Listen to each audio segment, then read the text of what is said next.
Welcome, everybody. I'm really grateful to all of you for being here today.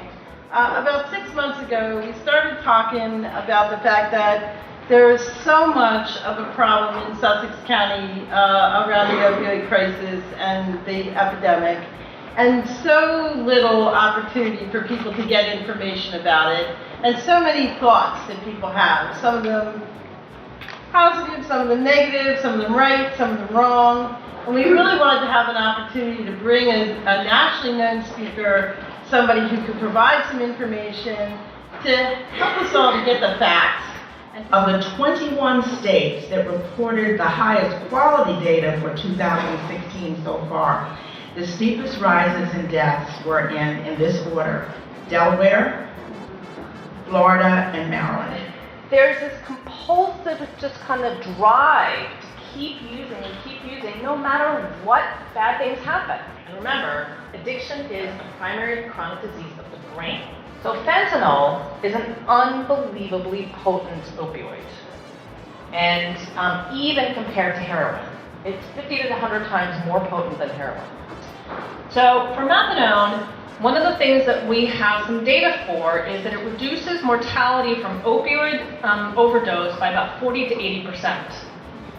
That's pretty dramatic. The methadone significantly reduces the high-risk behaviors of HIV transmission, hepatitis C, so reduces the by about 6-fold kind of the risk of developing HIV. So do you think it's the stigma? I think it's the stigma, because we know that where a lot of the stigma around the disease of addiction, that people who actually take a medication as part of their treatment very often are considered not to be in recovery, right? I mean, I have patients who come and say, even themselves will say, I don't think I'm in recovery because I'm taking this medication, which is really, really, really unfortunate given kind of everything we know about the science and the efficacy and its impact on saving lives and improving lives. Why do you think it's an important thing to share By taking away, the focus wasn't on me thinking about using the cravings or anything like that. I was able to focus on other things in my life, employment, being a good mother, changing my thinking pattern, taking care of my needs, my mental health needs, all of that. It really is a huge, huge part of my recovery. I owe a lot to connections and to and the methadone, just for that in general. The methadone allows us to enjoy all the things that recovery offers, to have our children back, to focus on employment, to continue our education. Methadone makes everything in recovery possible because it takes all of those physical cravings away, the pain that we go through sometimes also. So yes, without methadone, I don't know that I would have been able to get this far. It's not about just not using, it's about we've changed our whole life. The medication is just a small part of our day. It takes a lot of work. We're still faced with the same challenges that people that aren't on medication face. We still have to fight our demons daily.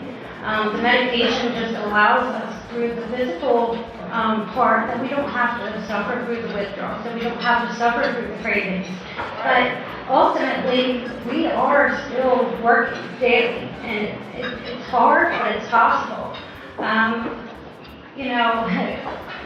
If somebody had told me that I would be here today 3 years ago, I would say no way.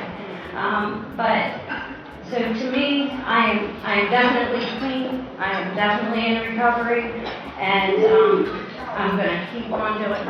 I sure hope that these people who just sat up here and told you about their lives made some impact on your thinking about it, because clearly it's possible to be a citizen and to function and to do the things that all of us hope to do in our lives and still be in treatment for opioid use disorder.